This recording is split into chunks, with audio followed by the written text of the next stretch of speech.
The autumn wind carried the scent of sage and impending snow across the Montana Territory as Thomas Whitmore rode the fence line of his modest ranch. 5 years had passed since he'd hung up his cavalry uniform and tried to forget the battles that haunted his dreams. 5 years since he'd lost everything that mattered. The sun hung low on the horizon, painting the endless sky in shades of amber and rose, when he spotted the figure collapsed near his water trough. At first glance, Thomas thought it might be a drifter or rustler, but as he drew closer, his breath caught in his throat. The wounded man was Native American, wearing traditional buckskins stained dark with blood. An arrow protruded from his shoulder, and his breathing came in shallow, labored gasps. Thomas dismounted slowly, his hand instinctively moving to his rifle. The frontier had taught him caution, but something about the man's still form stirred a memory he'd tried to bury. "Easy there, friend," Thomas murmured, kneeling beside the stranger. "Let me help you." The wounded man's eyes fluttered open, dark and pain-filled. When their gazes met, Thomas felt the world tilt on its axis. Those eyes, he knew those eyes. Recognition hit him like a physical blow, stealing his breath and sending his heart racing. Joseph. The name escaped his lips as barely a whisper. The man's lips curved in the faintest of smiles, despite his pain. "Hello, Thomas. It has been a long time." Thomas's hand shook as he carefully lifted his childhood friend, memories flooding back like a dam had burst. Joseph Running Bear, the Lakota boy who had been his closest companion until the world tore them apart. The friend he'd searched for? After the massacre at Little Creek, the friend he'd mourned as dead for over a decade. "I thought you were gone," Thomas said, his voice thick with emotion as he carried Joseph toward the ranch house. "I thought they killed you with the others." Did Joseph manage between labored breaths? But the spirits ... had other plans. Thomas kicked open the door to his simple cabin and laid Joseph carefully on his own bed. The arrow wound was serious but not fatal if treated properly. As he gathered water and clean cloth, his mind reeled. With questions, but they could wait. Right now, saving Joseph's life was all that mattered, working by lamplight. Thomas carefully cleaned the wound and extracted the arrow with steady hands that had learned field medicine during his cavalry years. Joseph bore the pain in stoic silence, just as he had when they were boys pretending to be great warriors in the hills behind Thomas's father's trading post. "This will hurt," Thomas warned, as he prepared to stitch the wound. Joseph replied, his eyes never leaving Thomas's face. "But seeing you again, that is worth any suffering." As Thomas worked, memories washed over him like a tide. 2 boys from different worlds who had found brotherhood in their shared love of adventure and exploration. Joseph had taught him to track deer and read the signs of changing weather. Thomas had shared his books and taught Joseph to read English. They'd sworn they would be friends forever. Blood brothers united against whatever the world might throw at them. Then came the day that changed everything. Thomas was 15 when his father sent him east to school, promising he would return each summer. But the summers turned to years, and when Thomas finally came back to Montana Territory, the trading post was gone. So was Joseph's village. In their place lay only ash and bitter memories. "I came back," Thomas said quietly as he tied off the final suture. "I looked for you everywhere. Your village, the old gathering places, the sacred valley. There was nothing but burned ground and silence." Joseph's eyes closed, pain etching lines around them. "The soldiers came in winter. My people scattered like leaves in a storm. Some went north to Canada, others south to the reservations. I chose a different path." "What path?" "The path of the wolf. Alone, hunting those who destroyed my family." Had nothing to do with the autumn night. "Joseph, what have you become?" Before Joseph could answer, exhaustion claimed him, and he fell into a fitful sleep. Thomas sat beside the bed, watching his friend's chest rise and fall, hardly believing this reunion was real. Outside, the wind picked up, rattling the windows, and carrying with it the sound that would change everything: hoofbeats. Dozens of them. Approaching fast, Thomas extinguished the lamp and peered through the window. In the pale moonlight, He could see them warriors on horseback, forming a wide circle around his ranch. His blood ran cold as he counted at least 30 riders, all armed, awaiting with the patience of predators. He had helped a wounded native. Stranger, and by morning, tribes on horseback had surrounded his ranch. Joseph stirred on the bed, his eyes opening to find Thomas's worried face. "They came for me," he said simply. "Who are they?" "My war party. It's probably others who seek justice for crimes I have committed." Joseph struggled to sit up despite Thomas's protests. "You must let them take me. Your life need not be forfeit." "For mine, like hell." Thomas checked his rifle and moved to bar the door. "You're hurt and you're my friend. They'll have to go through me first." "Thomas, you do not understand. I am not the boy you once knew. I have done terrible things, killed men, burned homesteads. The army has a price on my head that would make you wealthy." The words hit Thomas like physical blows, but he stood firm. "I don't care what you've done. You saved my life once. Remember? When I fell through the ice on Willow Creek?" A ghost of a smile crossed Joseph's face. "You were always too stubborn for your own good. You were always too quick to sacrifice yourself for others." Thomas moved to the window again. The riders hadn't moved, but he could feel their eyes on the cabin like physical weight. "Tell me what happened, Joseph. All of it." Joseph was quiet for so long that Thomas thought he wouldn't answer. When he finally spoke, his voice carried the weight of years of pain and loss. "After the soldiers destroyed our village, I wandered for months, starving, frozen, wanting to die. I found survivors eventually, other displaced people with nowhere to go. We banded together, and at first, we only took what we needed to survive. But hunger and anger, ... they change a man." Joseph's hands clenched into fists. "We started raiding settlements, taking revenge for what was taken from us. With each attack, we told ourselves we were warriors fighting for our people. The truth was uglier. We became what they said we were, savages." Thomas felt his heart break for his friend. "What changed?" 3 days ago, we attacked a homestead. I thought it was empty, but there was a family hiding in the cellar, a woman and her 2 young children." Joseph's voice cracked. The woman looked at me with such terror, clutching her babies to her chest. In that moment, I saw what I had become. I saw the monster wearing my face. Tears traced silent paths down Joseph's weathered cheeks. I tried to stop it, tried to protect them. That is how I received this wound from my own war party, when I stood between them and that family." Thomas knelt beside the bed, placing a hand on his friend's uninjured shoulder. "What happened to the woman and children?" "They escaped while I fought my former brothers. But not before one of the children looked at Mirieli, looked at me and whispered thank you in broken Lakota." Joseph met Thomas's eyes. That little girl's voice. It sounded like forgiveness, like redemption. And I realized I'd been dead inside for so long, I forgot what it felt like to be human. Outside, one of the riders called out in Lakota, his voice carrying clearly through the night air. "What's he saying?" Thomas asked. "He wants me to come out, alone. They promise you will not be harmed if you surrender me to their justice." Thomas stood, his jaw set with determination. "Well, they can want all they like. I'm not handing over my best friend to be executed, Thomas. No." Thomas's voice was firm. "You've saved those children. You remembered who you really are. That has to count for something." Joseph struggled to his feet, swaying with weakness, but determined. "You still believe in redemption after all these years? Even for someone like me? Especially for someone like you?" Thomas supported his friend's weight. "The Joseph I knew had the biggest heart of anyone I've ever met. That man is still in there. I can see it."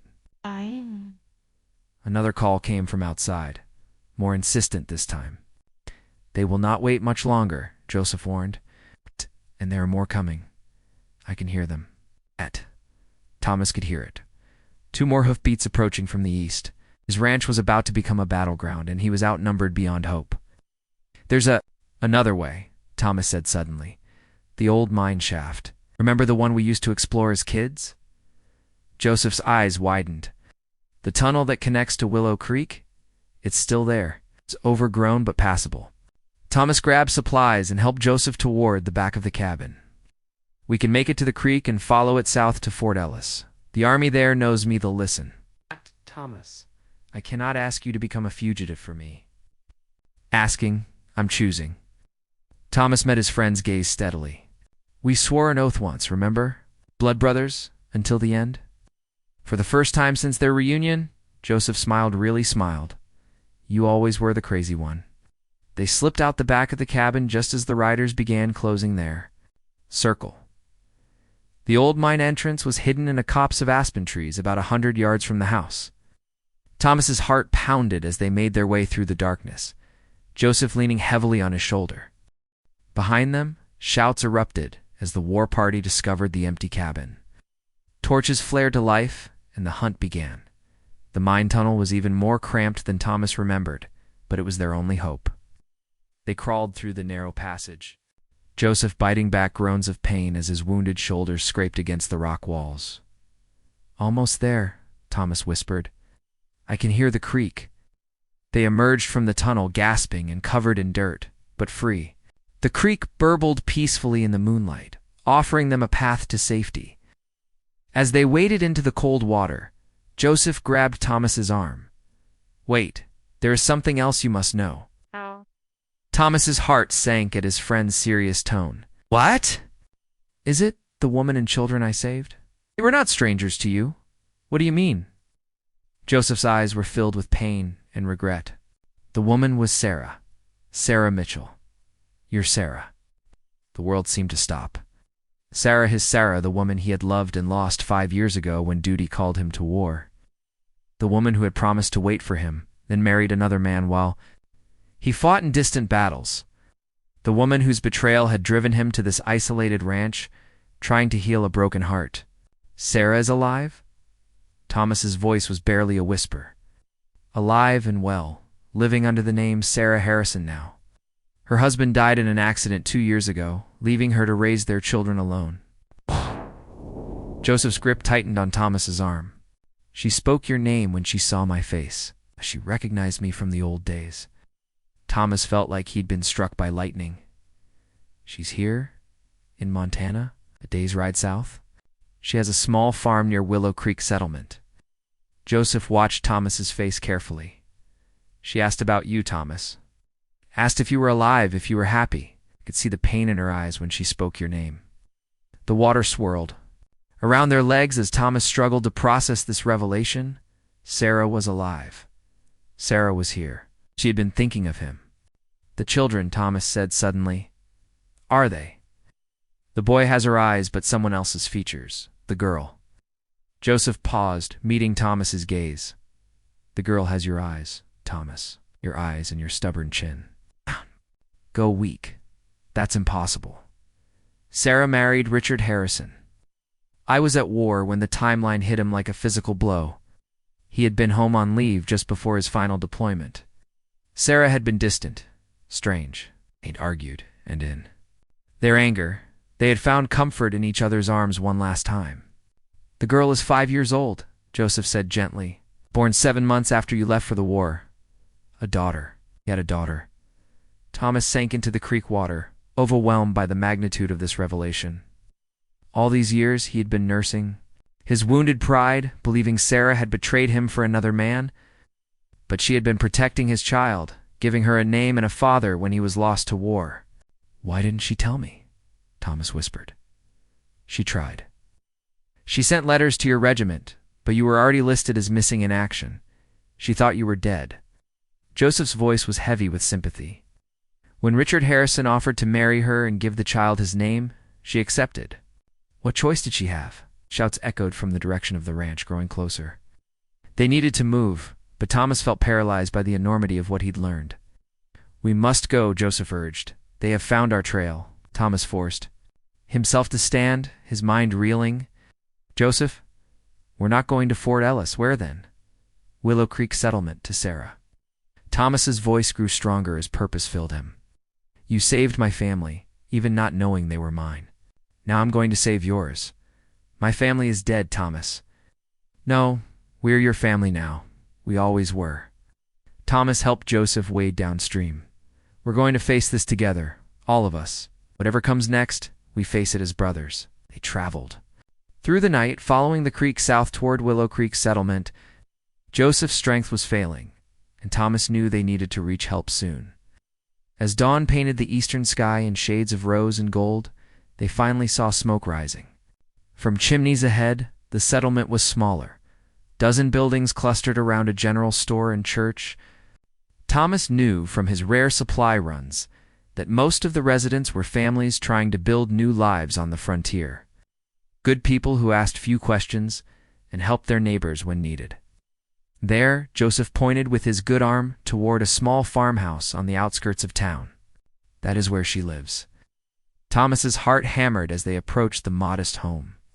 Chickens pecked in the yard, and a vegetable garden showed the careful tending of someone who understood the value of self-sufficiency. It looked peaceful. Normal, everything Thomas had dreamed of having with Sarah before the war changed everything. A woman emerged from the house carrying a water bucket, and Thomas's breath caught in his throat. Sarah looked older, more careworn than he remembered, but she was still beautiful. Her auburn hair caught the morning light, and her movements carried the graceful confidence he had fallen in love with years ago. She looked up and saw them approaching. The bucket fell from her hands, water splashing across the ground as recognition dawned on her face. "Thomas?" Her voice carried across the morning air, filled with disbelief and desperate hope. "Hello, Sarah." They stood there for a moment, separated by yards of ground and years of hurt, drinking in the sight of each other. Then Sarah was running toward them, and Thomas was dropping Joseph's arm to catch her as she flew into his embrace. "You're alive," she sobbed against his chest. "You're alive." "I thought when they said you were missing, I'm here," Thomas whispered into her hair, holding her tight. "I'm here now." Joseph cleared his throat softly, reminding them of his presence and their danger. Sarah pulled back, wiping her eyes, and saw the wounded man for the first time. "You?" she breathed, recognizing him. "You saved us. You saved my children." "I owed a debt," Joseph said simply. "To friendship, to honor, to the man I used to be." "Mama," a small voice called from the house. "Who are those men?" Thomas turned and felt his heart stop. A little girl stood in the doorway, her dark hair in braids, his eyes wide with curiosity. Behind her, a boy about 7 peered out nervously. "Come here, children," Sarah called softly. "There are some people I want you to meet." Girl approached fearlessly, while the boy hung back by the door. Thomas knelt down to her level, studying the face that was unmistakably his own, reflected in miniature. "What's your name, sweetheart?" he asked gently. "Emma Harrison," she said proudly. "I'm 5 years old. Are you a cowboy?" Thomas glanced at Sarah, who nodded through her tears. "Yes, I suppose I am. You're the bravest little girl I've ever met." Emma beamed at the compliment. "The Indian man saved us from the bad men. He was very brave too." "Yes, he was." Thomas looked at Joseph, who was swaying with exhaustion and blood loss. "Now we need to help him." Psst. Sarah immediately took charge, her frontier practicality overriding her emotions. "Psst. Bring him inside. Michael, help me clear the kitchen table." As they settled Joseph on the makeshift medical table, Sarah worked with quick efficiency to examine his wounds. Thomas watched her skilled hands and remembered that she had been the closest thing to a doctor their old community had possessed. "The stitching is good work," she said, glancing at Thomas. "But he's lost a lot of blood and needs rest." "We may not have time for rest," Joseph managed. "My former war party will track us here eventually. And there are others Army patrols, bounty hunters. I have brought danger to your home." Sarah's hands stilled for a moment, then continued their work. "Then we'll face it together." "You don't understand. This man is wanted by the Army. Helping him makes you a criminal too." "This man saved my children's lives," Sarah said firmly. "That makes him family. And we protect family." Thomas felt his love for her deepen even further. This was the woman he had fallen in love with, strong, loyal, willing to fight for what was right regardless of the cost. Mama Emma piped up from where she sat in the corner. "Why is everyone so scared?" "The Indian man is nice." Sarah and Thomas exchanged glances. "How do you explain to a 5-year-old that the world isn't always fair?" that sometimes good people are hunted by others who can't see past old wounds and prejudices? Sometimes, sweetheart, Thomas said carefully, people make mistakes. And sometimes other people want to punish them for those mistakes, even when they're trying to do better. That's not very nice, Emma declared with the moral certainty of childhood. No, it's not, Thomas agreed. But that's why good people have to help each other. Michael, who had been silent until now, spoke up from the doorway. Are the bad men coming here? Thomas looked at the Boisera's son with Richard Harrison, a reminder of the years they had lost. But there was no resentment in his heart, only protective love for this child who had needed a father when Thomas wasn't there to provide one. Maybe, Thomas said honestly. But if they do, we'll be ready. Joseph struggled to sit up. No, I will not let you endanger these children for me. Give me a gun and a horse. I will lead them away from here. I can barely stand, Sarah protested. And where would you go? They'd hunt you down within a day. It's better me than you and the children. There's another way, Thomas said slowly, an idea forming. What if we don't run? What if we make a stand here, but not the kind they're expecting? Sarah. And Joseph looked at him questioningly. The settlement has a sheriff and a marshal who ride circuit through here, Thomas continued. Good men who believe in justice, not revenge. If we can get them here, present Joseph's case properly, maybe we can find a legal solution. Yes. I am guilty of the crimes they accuse me of, Joseph said quietly. I cannot run from that truth. But you're also guilty of saving a woman and 2 children at great cost to yourself. You're guilty of rejecting the path of violence and choosing redemption. Thomas knelt beside his friend.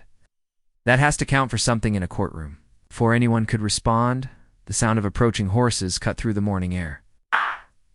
But these weren't the unshod ponies of war parties. These were the steady cadence of military mounts. Army patrol, Thomas identified grimly looking out the window. 6 men. They're heading straight here. Sarah moved protectively toward her children, while Thomas checked his rifle. But Joseph struggled to his feet, his face resigned. This ends now, he said. I will surrender myself and tell them you were all my prisoners. That will protect you. No, Sarah said fiercely. We stand together or not at all. Thomas looked. At the woman he loved? At the children his daughter and the boy he already thought of as his son? And at the friend who had sacrificed everything for redemption? His choice was clear. Everyone stay calm, he said, moving toward the door. Let me talk to them first. The patrol stopped in front of the house, and their leader, a Captain Thomas, recognized from Fort Ellis, dismounted with military precision. Captain, Morris and Thomas greeted, stepping onto the porch. What brings you to Willow Creek, Mr. Whitmore? Morrison's face was stern but not unfriendly. We're tracking a war party that hit your ranch last night. Found signs of violence but no bodies. We were concerned. As you can see, I'm fine. Morrison's eyes narrowed as he took in Thomas's disheveled appearance and the tension radiating from the house behind him. Mind if we search the premises? We have reports that a dangerous fugitive may be in the area. Actually, Captain, I do. Mind. Thomas stepped down from the porch, placing himself between the soldiers and the house. This is private property belonging to Mrs. Harrison, a widow with 2 young children. Won't have you frightening them with accusations and searches. Thomas Whitmore, Morrison said slowly, recognition dawning. You served with distinction in the Indian Wars. Surely you understand the importance of bringing a murderous savage to justice. The word savage hit Thomas like a physical blow, and he felt his temper flare. The only savage I see around here, Captain, is the man who would terrorize innocent women and children in the name of justice. Morrison's hand moved to his sidearm. Careful, Whitmore. You're walking a dangerous line. No, Captain, you are. The standoff stretched taut as a bowstring, both men understanding that they were balanced on the edge of violence. Then a small voice cut through the tension. Mr. Soldier Man. Emma had slipped out of the house and now stood beside Thomas, looking up at Captain Morrison with innocent curiosity. Are you here to hurt the nice Indian man who saved us? Morrison stared. Down at the little girl, clearly taken aback. What did you say, child? The Indian man? Emma repeated patiently, as if explaining to someone very slow. He saved us from the bad men. got hurt protecting me and Michael and Mama. Are you going to hurt him for being good?" The captain looked from Emma to Thomas, understanding dawning in his eyes. "The fugitive is inside," "Yes," Thomas said quietly. "And if you want him, you'll have to go through me, that little girl, her mother, and her brother, because he's family now." Morrison studied Thomas's face. For a long moment, "This is the same Joseph Running Bear who's wanted for murder, arson, and raids across 3 territories. This is the same Joseph Running Bear who saved the life of a woman and 2 children 3 days ago, taking an arrow from his own war party when he chose to protect the innocent instead of continuing down a path of violence. But you're asking me to believe a killer suddenly grew a conscience?" "I'm asking you to believe in redemption, Captain, in the possibility that good men can lose their way and still find it again." Emma tugged on Morrison's coat. "Mr. Soldier Man, would you like to meet him? He's very nice. He tells good stories." Morrison looked down at the little girl, then back at Thomas. "This is highly irregular." So is mercy," Thomas replied. Act. "But sometimes irregular is exactly what justice requires." After a long moment, Morrison nodded to his men to stand down. "5 minutes, Whitmore. Then I'm taking him in, willing or not." Thomas led the captain inside, where Sarah stood protectively near Joseph, who had managed to sit up despite his injuries. Michael peeked out from behind his mother's skirts while Emma bounded over to Joseph with the fearless affection of a child. "See?" she announced to Captain Morrison. "He's not scary at all." Joseph managed a weak smile for the little girl, then looked up at the captain with quiet dignity. "I am Joseph, Running Bear of the Lakota people. I surrender myself to your custody." "Just like that?" Morrison asked, suspicious. "I am tired of running, Captain. Tired of being someone I was not meant to be." Joseph's voice carried the weight of years of pain and regret.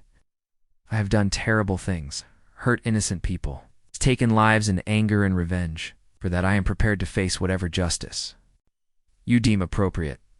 Morrison frowned, clearly not expecting such a forthright confession. "And the reports that you saved this family? That is true also.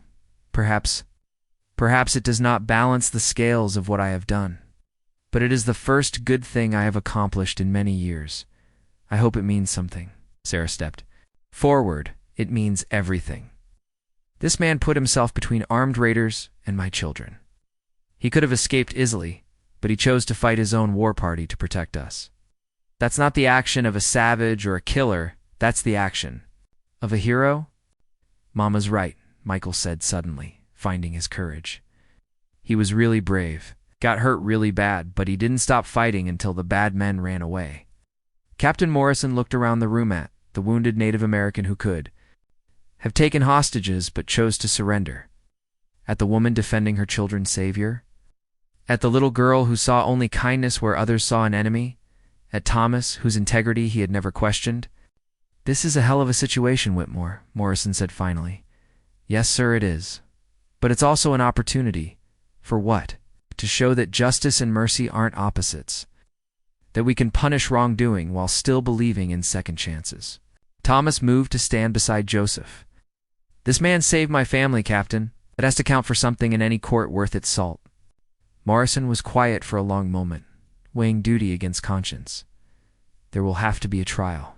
I can't just let him go, no matter what he's done recently." "We understand," Joseph said. "I ask only for fair treatment and the chance to speak the truth. I'll stand with him every step of the way," Thomas added. "As will Mrs. Harrison and her children, I imagine?" Sarah nodded firmly. "He'll have character witnesses." Morrison sighed, the weight of command heavy on his shoulders.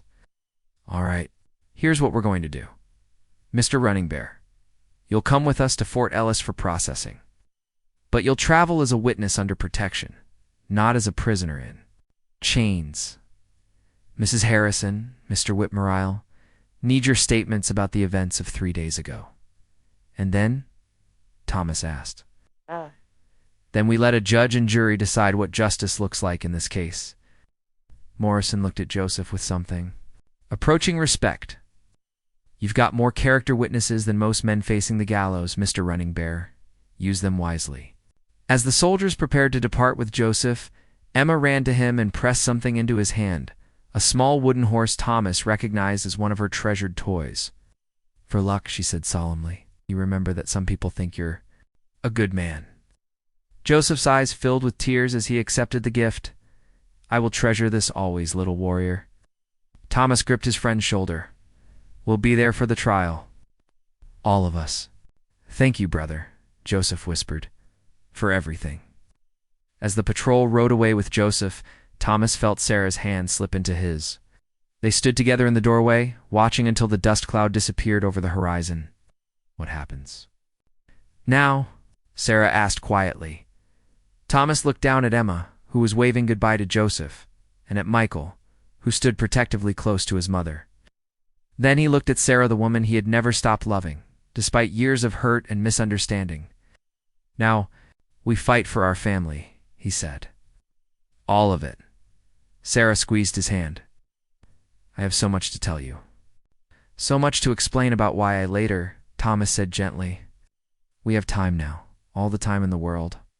The trial of Joseph Running Bear became the most talked about legal proceeding in Montana Territory's short history. People came from hundreds of miles away to witness what newspapers called the trial of the century. A former war chief facing charges for his crimes while being defended by the very people he had supposedly victimized. Thomas sold his isolated ranch and moved to Willow Creek, buying the farm adjacent to Sarah's so he could help support her and the children while maintaining propriety during their courtship, because that's what it was, a proper courtship. Despite their shared history and the child they had created together years ago, Emma took to Thomas immediately, delighting in having a cowboy around to teach her about horses and cattle. Michael was more reserved at first, still loyal to the memory of the man he had called father. But Thomas's patient kindness gradually won him over. On the day of the trial, the courthouse was packed beyond capacity. Joseph sat at the defendant's table, flanked by a young lawyer who had volunteered to take his case after hearing about the circumstances. Thomas, Sarah, and the children sat in the front row, along with several other character witnesses who had come forward. The prosecution painted Joseph as a savage killer who had terrorized the frontier for years. They brought in victims of his raids, soldiers who had pursued him, settlers who had lived in fear of his war party. The evidence of his crimes was overwhelming and undeniable.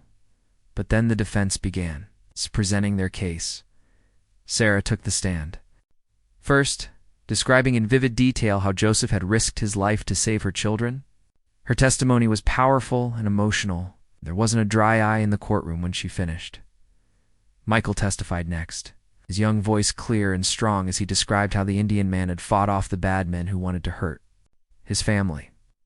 Even the hardest hearts in the courtroom seemed moved by the boy's simple, honest account.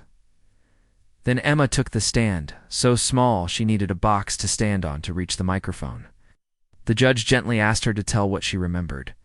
About the day Joseph saved them. "He was really hurt," Emma said in her clear, piping voice. "But he still fought the bad men. And when I was scared, he sang me a song in Indian words. It was a pretty song about eagles and wind and being brave." "What did you think about this man?" the defense lawyer asked gently. Emma looked directly at Joseph, who sat with tears streaming down his weathered face. "I think he's a good man who was sad for a long time. He's not sad anymore because he remembers how to be good." The courtroom was silent as Emma climbed down from the witness stand and walked over to Joseph. She reached into her pocket and pulled out a small flower she had picked that morning. "This is for you," she said, placing it on the table in front of him, because good men should have beautiful things. Even the judge had to wipe his eyes. Thomas testified last for the defense, speaking not only about Joseph's recent heroism, but about the boy he had known, kind, intelligent, devoted to his people and his friends. He talked about the massacre that had destroyed Joseph's village, the loss and trauma that had driven a good man to desperate acts. "Your Honor," Thomas concluded, "I'm not asking you to excuse Joseph Running Bear's crimes. He himself isn't asking for that. But I am asking you to see the whole man, not just the warrior born of grief and anger, but the protector who chose to save innocent children, even when it cost him everything."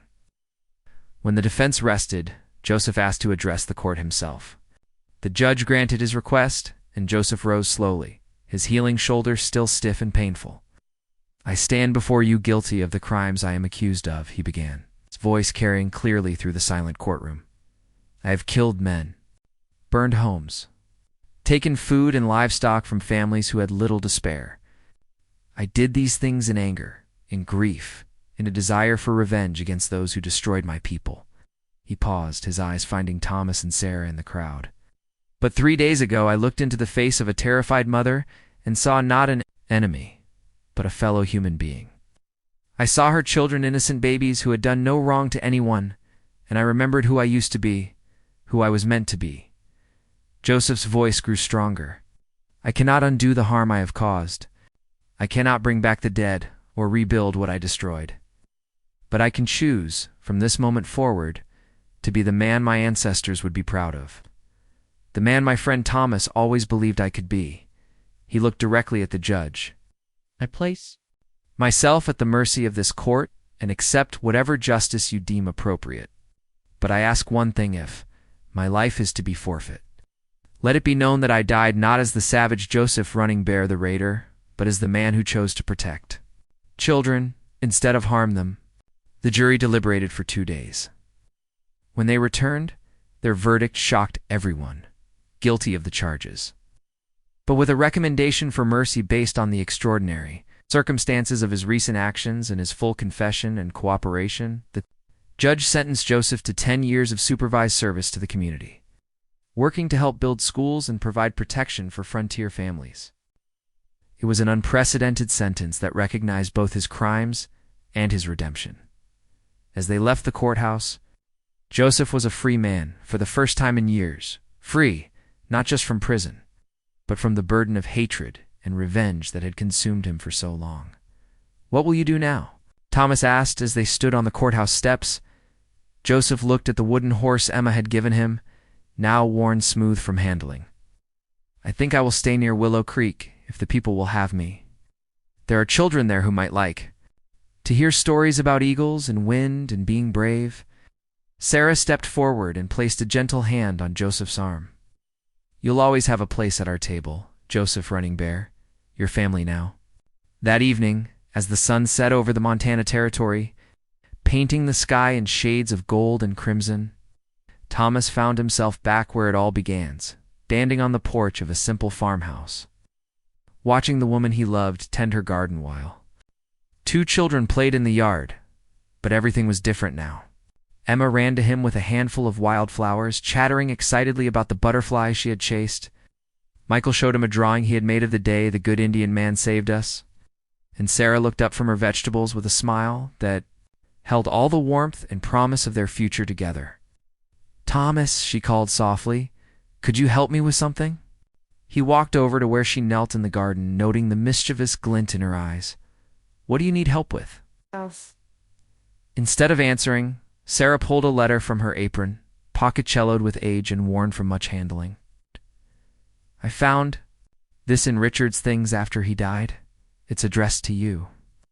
Thomas took the letter with trembling hands. It was in Sarah's handwriting, dated 5 years ago, just after Emma was born.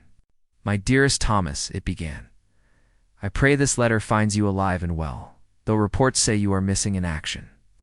I have news that will change everything between us. Our daughter was born yesterday as our daughter, in your stubborn spirit, and she is the most beautiful thing I have ever seen." Thomas's vision blurred as he continued reading Sarah's explanation of her decision to marry Richard, her desperate attempts to contact him through military channels, her certainty that he had died in the war.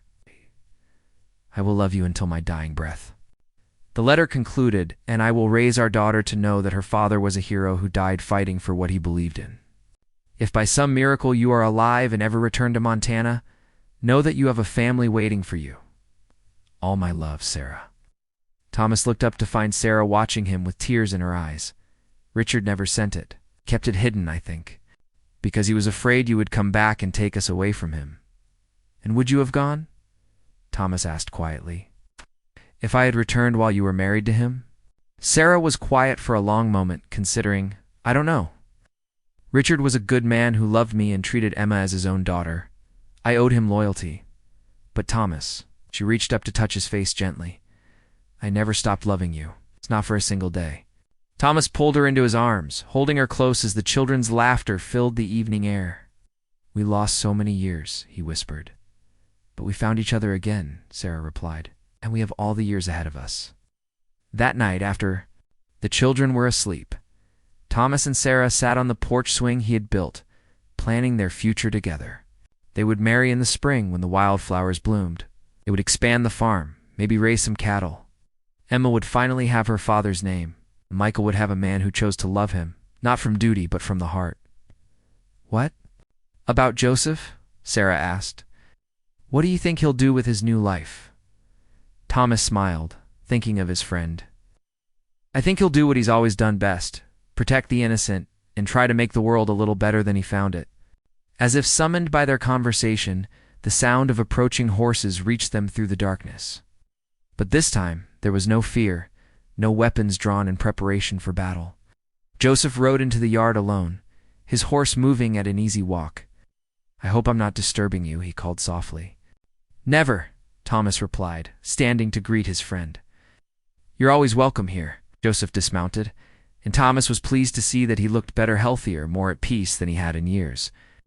I came to tell you that I've accepted a position with the territorial marshal. They want me to help mediate disputes between the tribes and the settlers. That's wonderful news, Sarah said, joining them. You'll be perfect for that work. I hope so. It feels good to be building bridges instead of burning them. Joseph's expression grew serious. There's something else, something I need to tell. You both. Thomas felt a familiar chill of apprehension. What is it? There's word that some of my former war party members have been captured. They're talking, trying to reduce their own sentences by providing information about other raids. Joseph met Thomas's eyes steadily. They're claiming that you harbored a known fugitive, Thomas, that you're as guilty as I am, Sarah gasped, her hand flying to her throat. They can't arrest Thomas for helping save his own family. They can try, Joseph said grimly. There are those who would see any association with me as treason. Thomas felt the familiar weight of responsibility settle on his shoulders. Just when they had found happiness, when they had built something beautiful from the ashes of their past, it was being threatened again. What do we do? Sarah asked, fear creeping into her voice. Thomas looked at the woman he loved, at the children sleeping peacefully inside, at the friend who had risked everything for redemption. His choice was clear. We do what we've always done, he said firmly. We stand together, we tell the truth, and we trust that justice will prevail. Joseph shook his head. Thomas, I won't let you sacrifice your future for me again. There's another way. What way? I could disappear. Head north to Canada or south? To Mexico. Without me here as evidence, they can't prove you harbored anyone. Absolutely not, Sarah said fiercely. We don't abandon family. Not ever. Thomas gripped his friend's shoulder. She's right. We've come too far to turn back now. Whatever comes, we face it together. The next morning brought a group of federal marshals to Willow Creek, just as Joseph had predicted. They also brought something unexpected, telegram from the territorial governor himself. Mr. Whitmore, the lead marshal announced as Thomas stepped out to meet them, I have a warrant for your arrest on charges of harboring a known fugitive and providing aid to enemies of the United States. Thomas nodded calmly. Understand. Marshal, but before you arrest me, I think you should read this telegram that just arrived. The marshal frowned but accepted the yellow paper. As he read, his expression changed from stern authority to confusion to something approaching respect. Does it say? Sarah asked, coming to stand beside Thomas with the children flanking her protectively. The marshal cleared his throat. It's from Governor Stevens. It seems that Mr. Joseph Running Bear has been officially appointed as a special deputy for Native Affairs, tasked with preventing conflicts between tribes and settlers. Any assistance provided to him in his official capacity is not only legal but commendable. Thomas couldn't help but smile. When did this appointment take effect? The marshal checked the telegram again. 3 days ago. Retroactive too. The day he saved Mrs. Harrison and her children? How convenient, Thomas said dryly. Joseph stepped out of the house where he had been waiting with a badge pinned to his shirt. It seems the governor values peace more than revenge, Marshal. The system works the way it's supposed to. The lead marshal looked around at the small group of former soldiers, the Native American deputy, the frontier woman, and the two children who watched everything with wide, curious eyes. After a moment, he tipped his hat. Well then, I suppose. There's no crime here to investigate. It's just citizens doing their duty to help law enforcement.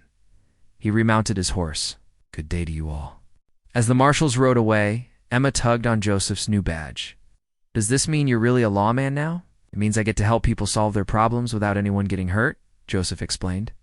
That's good, Emma declared with the wisdom of childhood. Hurting people is dumb. Yes, little warrior. It is very dumb indeed. 6 months later. On a bright spring morning when the wildflowers painted the prairie in every color imaginable, Thomas Whitmore and Sarah Harrison were married in the little church at Willow Creek. Emma, now officially Emma Whitmore, served as flower girl, scattering petals with enthusiastic abandon. Michael, proud in his role as ring bearer, walked with the serious dignity of a boy who had learned too young about loss and was grateful for the chance at happiness. Joseph Running, bare, resplendent in his deputy's uniform, served as Thomas's best man. It was a role that raised some eyebrows among the older townspeople. But the younger generation, especially the children, thought it was perfectly natural. After all, he was the man who saved families and told the best stories about brave warriors and clever coyotes. The ceremony was simple but deeply moving. When the preacher asked if anyone objected to the union, a small voice piped up from the front row. I object to it taking so long, Emma announced, causing everyone to burst into laughter. I've been waiting forever to have a daddy. As Thomas kissed his bride, sealing their union under the endless Montana sky, he thought about the journey that had brought them to this moment. The pain and loss, the years of separation and misunderstanding, the moment of violence that had somehow led to healing and redemption. At the reception held in the church hall, Joseph stood to make a toast. My friends, he began, his voice carrying clearly through the room. I have learned much about the nature of family in recent months. I learned that family is not just blood, but choice, not just genetics, but love, not just history, but commitment.